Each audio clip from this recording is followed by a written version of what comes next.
बहुत ही महत्वपूर्ण कदम आज का ये दिन। जैसा कि हम आपको कहते हैं कि लुक ईस्ट पॉलिसी के तौर पर एक बार हम उन नीतियों पे आएं जिन नीतियों के जरिए ये सारी चीजें हो रही हैं केंद्र सरकार की तरफ से, प्रधानमंत्री मोदी की तरफ से, कि क्यों मणिपुर को, त्रिपुरा को और बाकी जो तमाम जो स्टेट्स हैं नॉर्थ ईस्ट के, उस पर इतना फोकस दिया जा रहा है। क्योंकि प्रधानमंत्री ये कोशिश है कि लुक ईस्ट के बाद एक्ट ईस्ट पॉलिसी में हम उसके साथ एंगेज हों। आप जानते हैं कि हर महीने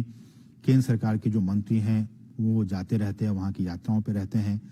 और ताकि एक ये जो पहले की कहावत थी कि नॉर्थ ईस्ट के लिए दिल्ली दूर है,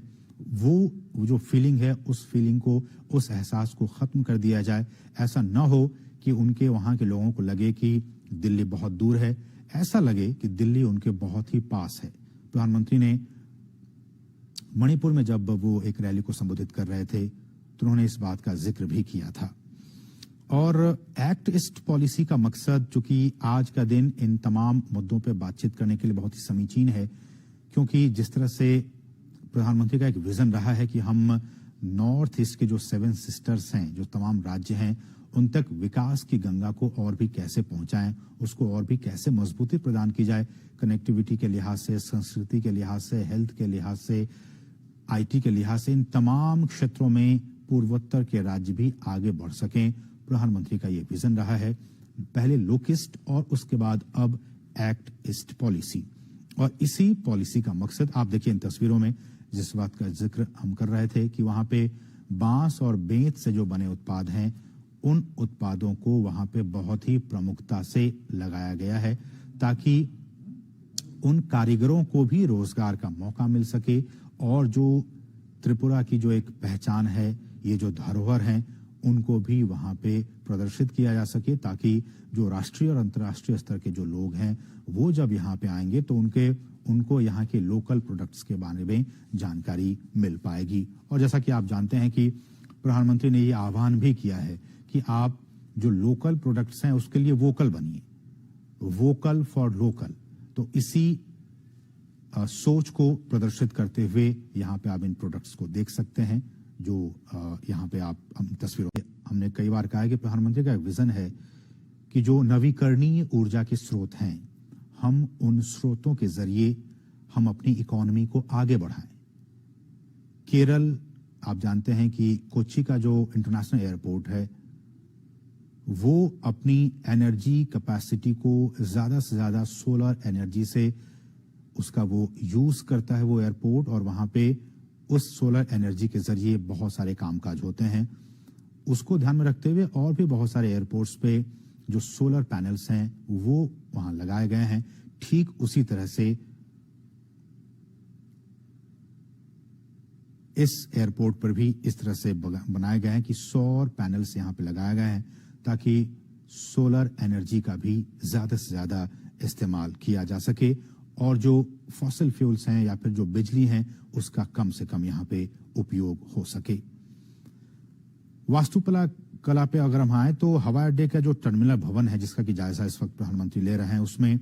वास्तुकला के हिसाब से राज्य का जो इतिहास रहा है उसको यहाँ पे स्थान दिया गया है।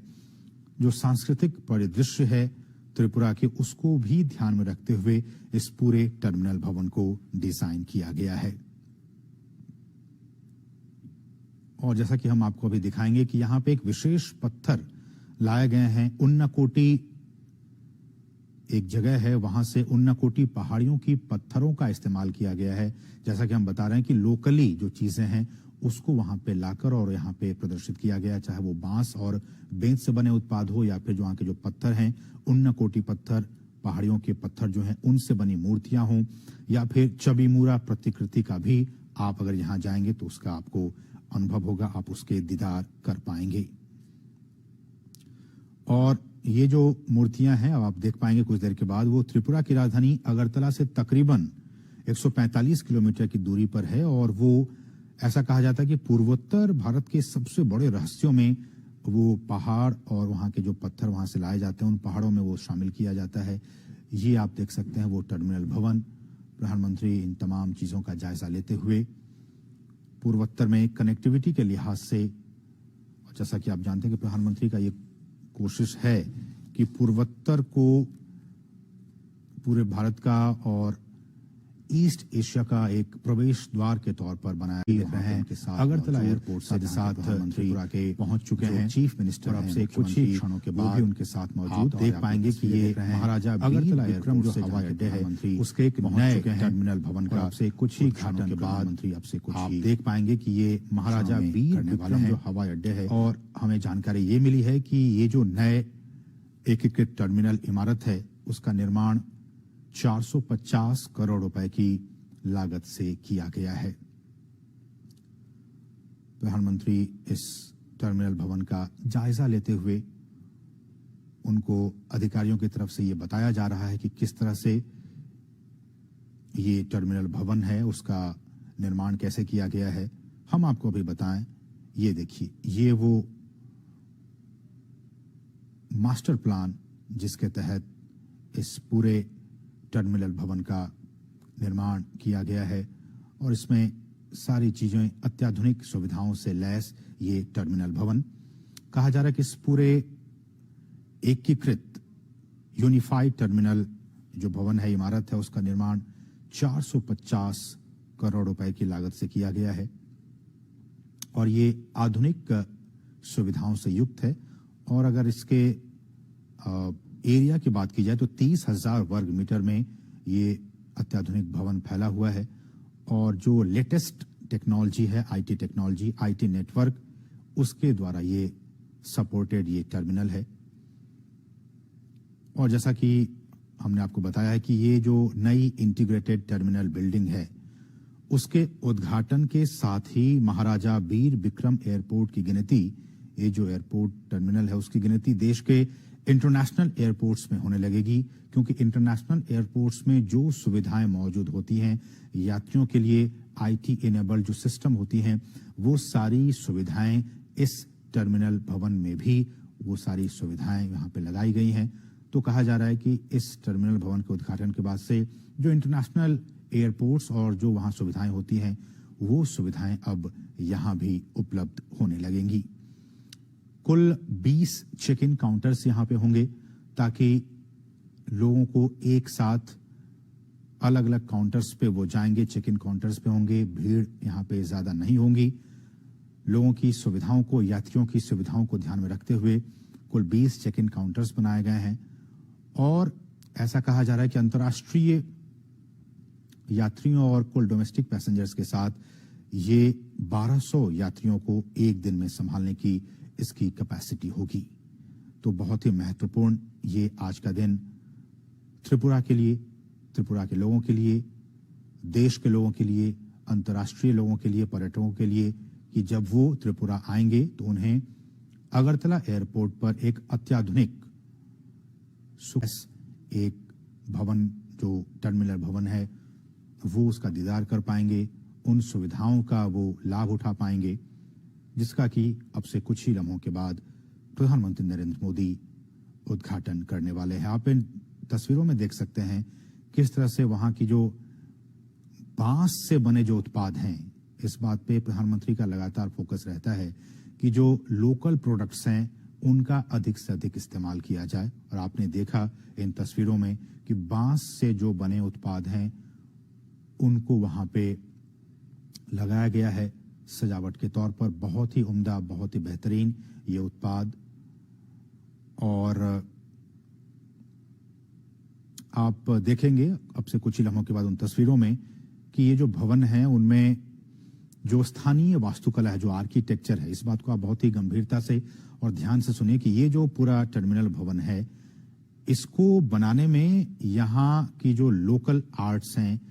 जो लोकल वास्तुकला है, उसका इस्तेमाल किया गया है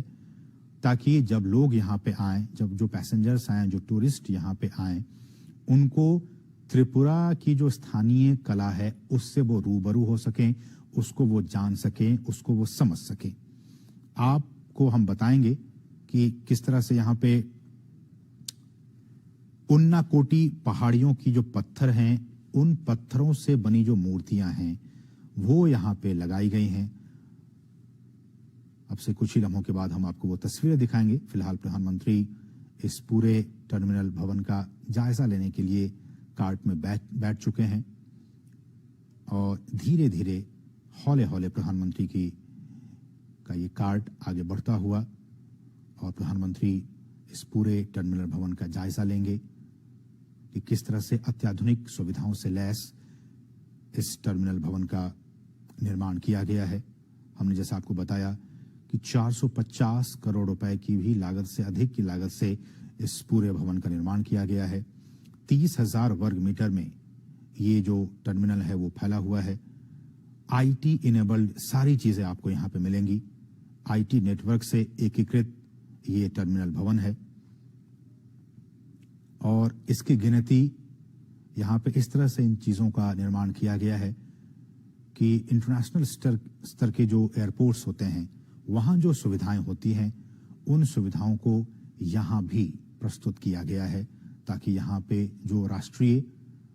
और अंतर्राष्ट्रीय स्तर पे के जो यात्री हैं वो जब पहुंचे तो उन्हें किसी भी तरह की कोई दिक्कतों का सामना न करना पड़े। जैसा कि हमने आपको ये भी बताया कि इस टर्मिनल के अलग अलग जगहों पर आप जब जाएंगे यहां तो स्थानीय जो कला है उसको भी वहां उकेरा गया है। स्थानीय जो उत्पाद हैं खासकर बांस